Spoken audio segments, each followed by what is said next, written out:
Hello everyone and welcome to the last video of the year that I'll be doing for you on this channel. So the last video I'll be doing in general because I already finished on the Battle of the Beast Central channel. For now anyway. So this is kind of a full circle video where I'm going to be ranking the final beast of each series from my least favourite to... No, I already done that video. The final beast from each series from the weakest to the strongest. I had to actually think about that one. That's not really good. I had to think about that one.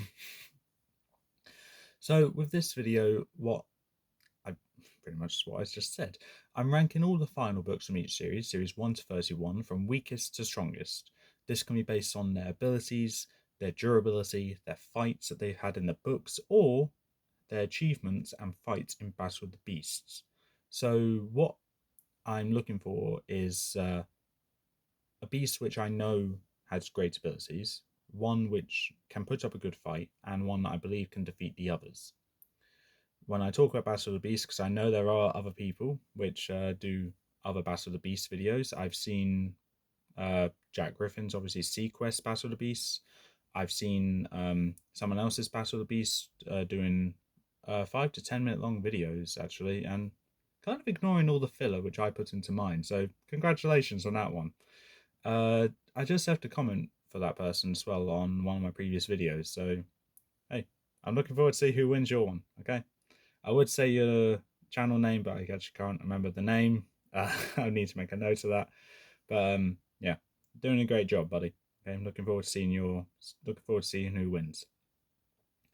But I will be going along with what I know from my Battle of the Beast videos that I've done, and they will be based on their achievements there. Okay, so with that, let's get into this video. Coming in last place is Sting the Scorpion Man, and what makes him the weakest beast in my opinion is that scorpions, despite having a hard shell, I can see being relatively easy to break. So I don't believe he's that durable at all. Whilst he can take probably 1 or 2 arrows, I don't believe he can take a full-on thump from any of the other beasts or slash, especially when his head does not have that durability. And the head is one of the more sensitive parts of the human body when it comes to getting hit by something. Concussions are a thing, kids. So what to also add on with that is also that he is a relatively new beast when it came to Seth being Sting. So he's not really experienced with his body at all. And despite having a possible venomous stinger, he doesn't use it. Same with his pincers. He uses his sword instead, which I do believe is his hindrance and makes him a kind of disappointing beast as well. And with his lack of knowledge of his own body and the fact I will not give him a sword in this fight against the other Finale beasts, this one is probably going to go down very, very quickly.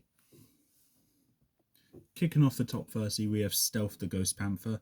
And this isn't biased at all, I do promise, but with the exception of the tail whips and the slash of the claws to make a beast evil, that's all the ability Stealth really has. Apart from a ghostly ability, but she can't attack with... he can't attack when he's in the ghostly form. However, though, Stealth, the claw ability of turning people evil is not going to help when you're going against beasts which you need to kill and they're going to try and kill you. So the only real ability that she has is just her claws to slash and her fangs to bite, along with her tails to disarm or constrict. I don't know what word I used in the previous video, but I know I used it. Apprehend. But other than that, yes, Stealth I don't believe can actually do well against the other Finale beasts.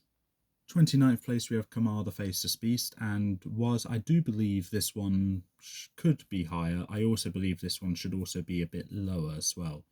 The only real weapon she has is her whip, along with just her strength and agility, along with the spider webs that she can spit out his abdomen, which can slow the other beasts down, and also she can use them to kill them with her bare hands in the air. However, I can only really see her beating Sting and Stealth, whilst with the other beasts, I don't believe she can beat them at all. 28th place, we have Diprox the Buzzing Terror, and what makes Diprox this low, is that the only real weapon she has is her stinger, and that is poisonous but won't be able to do much afterwards. And whilst she is one of the faster beasts here, I do believe that because she needs to get close to inject. No, she can shoot her stinger, can't she? Okay, she can shoot her stinger, and if she comes up close for a close range attack with those little appendages here, or those claws, or even the mandibles there, she needs to get up close to there, and I don't believe she'll be able to get away in time before the beast that she's attacking will come back for her and destroy her limb from limb. Up next, we have Sorex the Silent Creeper, and the only reason why Sorex is above the previous four beasts is because of his tail whip here, his tongue whip here, the agility which I know this beast has, and also because it's a chameleon, the ability to camouflage. So with that, it does make it easy for Sorex to actually beat these other four beasts. However, because of reasons being the tail whip and tongue whip, I don't believe he can actually beat any of the other beasts further ahead in this, including the next entry. So begrudgingly, I need to say Canis the Shadowhound is stronger than Sorex, and that is while Canis does have one tail whip instead of two whips that he can use. He also has agility on his side, like Sorex does, and while Sorex can camouflage, Canis can just straight up go through walls, um, including the sharp fangs as well, which Sorex does not have as well of anyway. I do believe Canis can actually rip Sorex limb from limb, and also then some more. What stops Canis from going any further up is that the other beast I do believe has a better durability limit than Canis does. And despite Canis probably being a bit bigger than this beast I think can outsmart Canis. So yeah, Trillian the three-headed lion. I do not know why or how I've came around actually praising Trillian with outsmarting the beast, but kitty cats are normally quite smart, and Trillian is a kitty cat, very cute kitty cat, man, I say. So Canis would get beaten by Trillian, in my opinion. Whilst it would be a close fight, and Canis could possibly win this fight, I'm leaning more towards Trillian with the durability limits. Whilst I have kind of ripped into Trillian with his durability, which can be exploited depending on what ability there is, I do believe Trillian can stand a chance and hopefully beat what is one of my least favourite beasts in all of Beast Quest. Come on, Trillian, you got this. In 24th place, we have Lipida the Shadow Fiend. And funny story, this isn't because I've forgotten about her. I did not forget about her, but because I had all the books lined up, I was arranging this entire list and then felt to my left another book. So when I was almost finished with the list, I looked to my left, saw this book. It was Lipida. And I was like, hold on, I didn't even add Lipida into this list. So I had to find a spot for Lipida. And I think sandwiching her between Trillian and next beast is a good idea, because Lipida is pretty much entirely made of weapons, with these parts of the wings being sharp, this part being sharp, tails, appendages, and of course the horns, which won't be used, but mandibles as well. All of it is sharp, and this can be used as a whip as well, which can apprehend Trillian quite easily, and I do believe Lipida can slice through Trillian like Trillian's a piece of paper, which is ironic because Lipida has paper thin wings, so do with that as you will. In 23rd place, we have Tauron the Pounding Fury, and what makes Tauron higher than the other beasts here is his multitude of weapons and abilities. You've got the agility here from the horse legs, double-bladed sword, Wolverine claws here, and the wings as well as the muscle at the top being part Minotaur. This beast does have durability as well as agility. So whilst his heart can be pierceable with the weak flesh here, and Lipida could probably exploit that, I do believe Tauron is a master swordsman, so he can defend himself quite easily from a simple jab. However, though, what stops him from going any higher is that I do believe that the other beast is a slightly better swords person and can get to the heart quite easily, dissolving Tauron and beating him relatively quickly. In 22nd place is the Series 22 beast, that was not intentional, Nursefa the Cursed Siren. So Nursefa has the ability to for enhanced agility, which can match Tauron quite easily. However, in water rather than land. But if Nasefa does get onto land, because she would, knowing her, I do believe that she would be able to put up a good fight against Tauron's Wolverine claws and sword, because Nasefa actually has her hand being a sword. Not to mention, she can use one hand to distract Tauron with fighting with the sword, and her other hand to dig into Tauron's body to pull out his heart, which would probably be done by a beast that is quite dark, like Nasefa. Not to mention, I didn't even mention the mouth Nasefa has. That can do something as well as the tail being able to constrict Tauron. I do believe Nasefa can beat Tauron. The only reason why she can't beat the next few beasts is because of how defensive they are. In 21st place, we have Quagos the Armoured Beetle. And what makes Quagos, in my opinion, the next beast to be on this list is because of durability limits being quite high with the whole shell of beetle thing. Burrowing underground is also quite a good ability as well. What stops him from going higher, though, is that the other beasts have an ability which can shatter his shell, his or her shell. I think it's a him, actually. That have an ability which can shatter his shell or are made of a stronger material than a beetle shell. So, yeah, that is why Quagos is 21st place. Just missing out on the top 20, in 20th place, is Doomskull, the King of Fear. And for those of you who don't know, I am actually not the biggest fan of Doomskull on a beast perspective, because it gets shafted for the story. Which is fine, because I do understand the story in Series 10 is a good one. But, unfortunately for a beast reviewer, that does make Doomskull rather bad. However, I'm not talking about that. I'm talking about his capabilities and why he can beat Quagos but not the other beasts. And that is because of his whole body is made of rock. So unless Quagos finds a way to crush that rock, which is possible, which makes this a relatively close fight, I do believe Doomskull's fangs can sink into Quagos's armor. Not to mention his claws being made of rock, I think can shatter the armor as well. So I do believe Doomskull could probably beat Quagos, but there's also a chance Quagos may beat Doomskull. In 19th place, we have Petrock the Stone Warrior. And what makes this beast up higher than the other beasts is his stone fists alone. The stone fists can shatter through Quagos's shell and Doomskull's rock body, which would give him the easy victory. And this is the only praise I'm actually going to give Petrock. Other than that, though, due to his relatively big size, he's quite an easy target for any other beast, and I do believe in the future the beasts that are coming up here have an ability which can take him down quite easily and exploit his his body as a target. In 18th place, we have Selkara, Monster of the Depths. And yeah, Selkara has 4 arms, first of all, making her relatively threatening, but also she is one of the stronger finale beasts there are. With also enhanced durability as well. And yes, she does have a land restriction limit where she can breathe out of water, but she can't move far. She's still relatively a strong beast due to that fact alone, because she can defend herself very well with her 4 arms. I do believe she can take down Petrock in a one-on-one, and the only reason why she's not any higher is that the next few beasts have a ranged attack, which I think can actually beat her, or have the agility over her, which can beat her quite easily. But Selkara, I still believe, is a strong beast and does deserve a little bit of recognition, being from the New Protectors era, which, according to my friends, isn't very popular. But I try to look on the bright side of it, and weirdly, the bright side of the New Protectors era is the beasts. Talk about bright side for New Protectors era, here is one of the weaker ones, which is Velacro the Lightning Bird.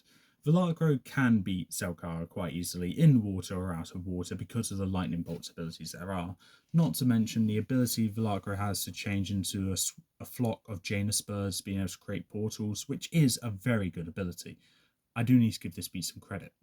However, I do believe Velacro can't beat the next beast up here, because the lightning is, yes, possible, but the other beasts are fast enough to avoid it and then come back at Velacro before he can turn into his flock mode to just kill him. petrify him, that's the wrong word, or just straight up ruin his day, make his day worse than it already is. But Velocro, I still think, does deserve some recognition. I need to give this beast recognition, but right now I can't find it in me to give Velocro recognition because I still believe Series 28 is one of the weaker seasons. But a good beast that is, though. In 16th place, we have Lucor the Forest Demon. So what makes Lucor 16th place is that his wood encasing eye beams, I think that's what I'm going to call it now, can get to Velocro quicker than Velocro can change into his flock mode. He also has the enhanced agility along with the natural weaponry of fangs and claws, which can take care of any other beast quite easily, as well as the enhanced hearing and the ability to camouflage. The only reason why Lucor isn't further up is that the next beast up also has the ability of camouflage and agility, and has a slightly sharper weapon, but we'll get to that one right now. Kicking off the top 15, we have Amictus the Bug Queen. So, like I said, Amictus has camouflage and enhanced agility, as well as the sharp mandibles.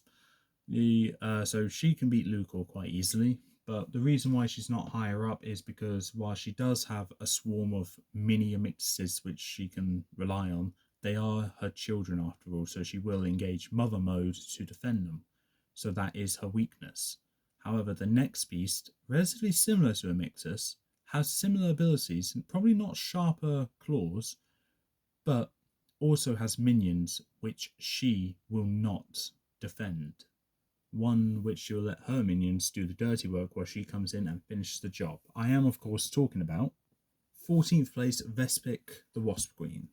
So, yeah, Vespiq has a swarm of wasps which she will send to do the dirty work, whilst her opponent is distracted with the wasp. She will swoop in and finish off Amictus.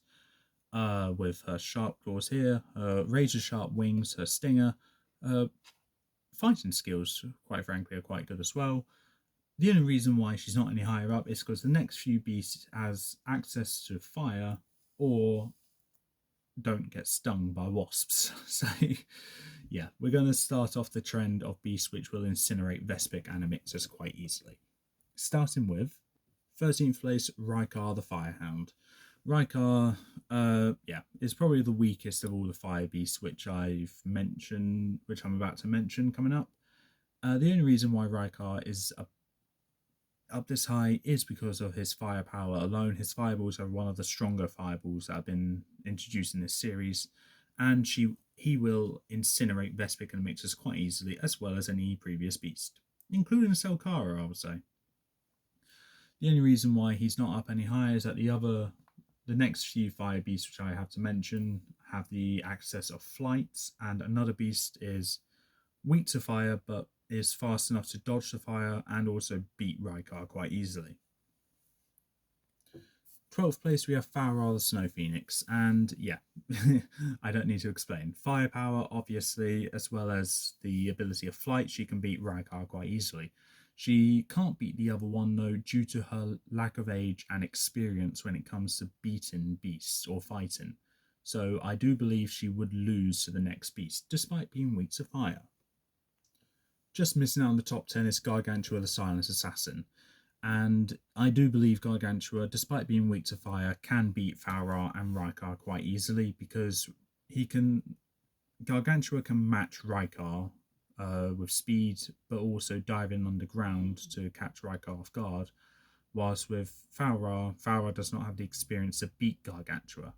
However, there's another beast that does have the experience to beat Gargantua and has beaten Gargantua.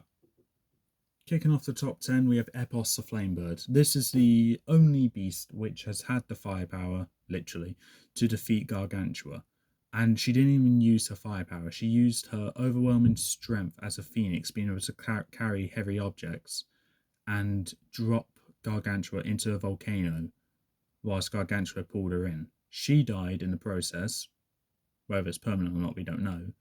But Epos has still beaten Gargantua, making, in my opinion, Epos the only phoenix that can beat Gargantua. And only fire-related beast in this small segment of fire beasts which I mentioned that I know can beat Gargantua. There are a couple other fire beasts which are coming up which can also beat Gargantua, but this one we know can beat Gargantua, which is why Epos is in the top 10 and is above Gargantua. In ninth place is Corixa the Diamond Warrior, and the only reason why she's ninth place is because of her material being made of diamond, her sword, her shield, and of course the Sunbeam attack, which can be equivalent to Solar Beam from Pokemon. However, though, what makes Corixa ninth place is because of her achievements in Battle of the Beasts being nowhere near as good as some of the later beasts in this ranking, but also the beasts that match Corixa with poor achievements is better than Corixa due to their abilities being able to shatter the diamond. I would say so anyway. Also, this is a opinion-based video where this is weakest strongest, and I put Corixa in ninth place because I refuse to have her go any further up because I actually do not like this beast at all, even though she is the best beast of Series 18. What the hell? Moving on.